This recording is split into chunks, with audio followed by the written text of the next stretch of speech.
Kapatid, mayroon pong babala ang Panginoon mula po sa mga bulaang propeta or false prophets. At ang sabi po ng salita ng Panginoon sa Matthew chapter 7 verses 15 to 20, sabi niya, "Beware of false prophets who come to you in sheep clothing, but inwardly are ravenous wolves. You will recognize them by their fruits.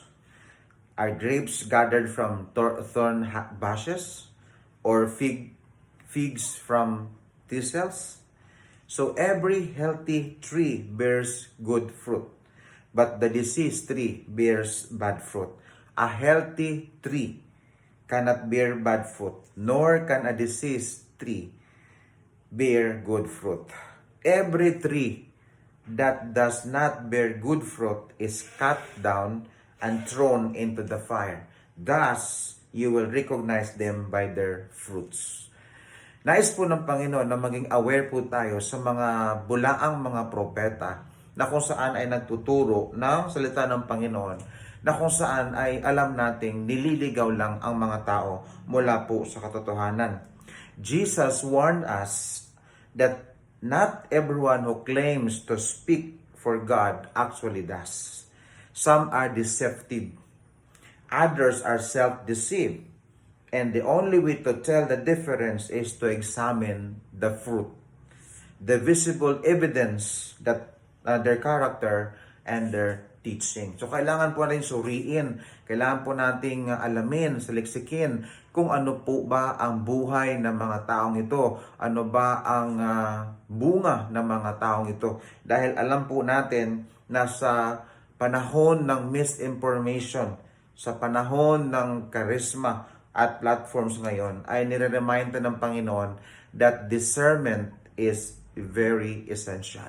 Napakahalaga po ng discernment, ma-discern natin kung totoo ba ang kalapong sinasabi at tinuturo or hindi. Ano po ang mga principles na nais na ilatag ng Panginoon sa atin? Una, is gusto ng Panginoon malaman natin that appearance can deceive.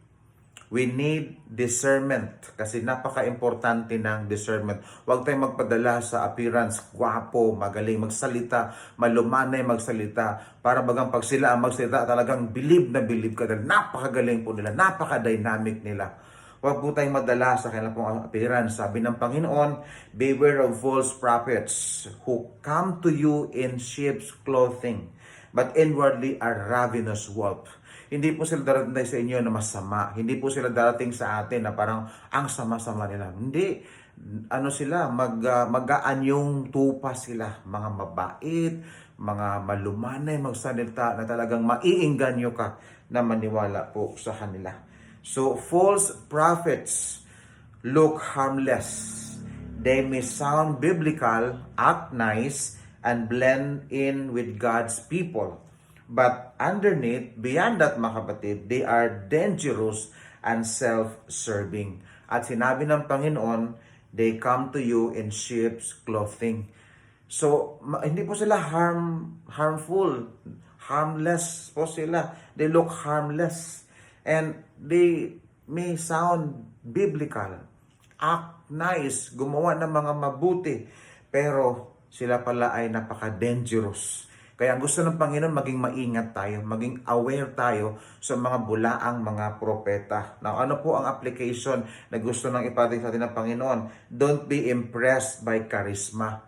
Look for character. Huwag tayong madala sa kagwapuhan, sa lumanay magsalita. Tingnan po natin ang kalapong karakter. I-evaluate po natin ang mga narinig natin mula sa mga pastor, katulad po sa akin. I-evaluate nyo po yung mga narinig nyo, kung ito ba ay galing talaga sa atin ng Panginoon, or na atin po narinig sa mga influencers, or sa mga online teachers. Kailangan po nating i-evaluate.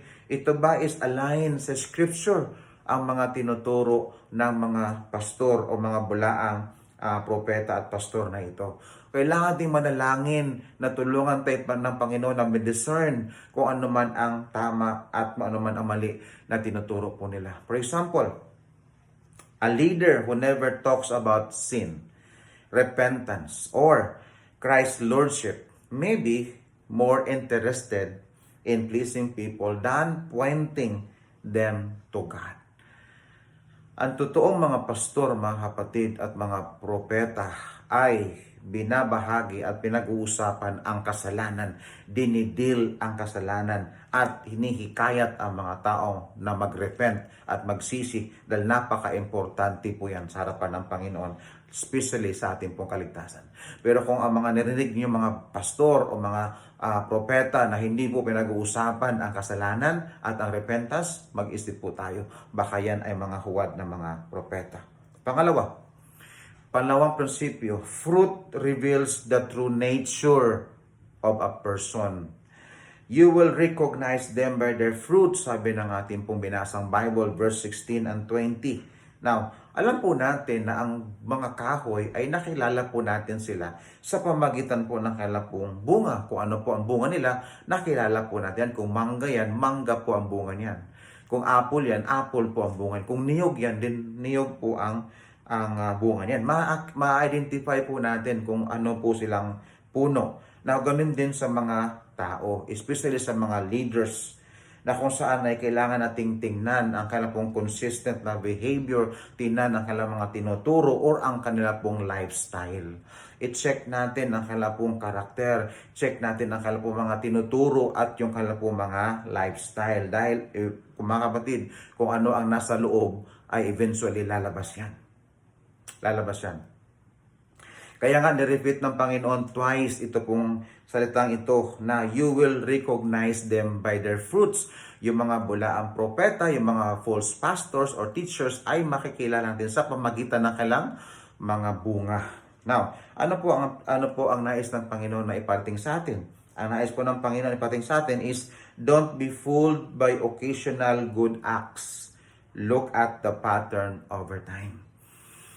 Huwag po tayong madani, huwag tayong maengganyo sa mga occasional lang na kabutihan, kundi titingnan natin yung pattern ng kanilang pong buhay over time. Ano ba ang resulta? Mayroon bang bunga? Nakita ba natin yung bunga na tinutukoy ng Galatians chapter 5 verse 22 to 23? No? And then, sabi ng Panginoon is, we need to apply to ourselves what kind of spiritual fruit am I producing? I-apply natin sa ating mong sarili, ano bang klaseng spiritual na fruit ang aking pong pinoproduce ngayon bilang isang Kristiyano? No, kailangan po natin yan. Example dyan is, a church leader may preach well, but lives in pride, dishonesty, or sexual immorality. Over time, the fruit exposes the root. Mayroon tayong mga alam na mga pastor na ganyan, na magagaling pong mag-preach, magagaling magbahagi ng salita ng Panginoon, but in the end, mayroon palang mga tinatagong mga kasalanan sa kanilang pong mga buhay. So, we will know them by their fruit because fruit reveals the true nature of a person. Pangatlong principle, true transformation produce good fruit. Yung mga falsehood ay hindi po magpuproduce yan ng good fruit. Sabi ng verse 18, a healthy tree cannot bear bad fruit, nor can a diseased tree bear good fruit. Hindi po mangyari yan.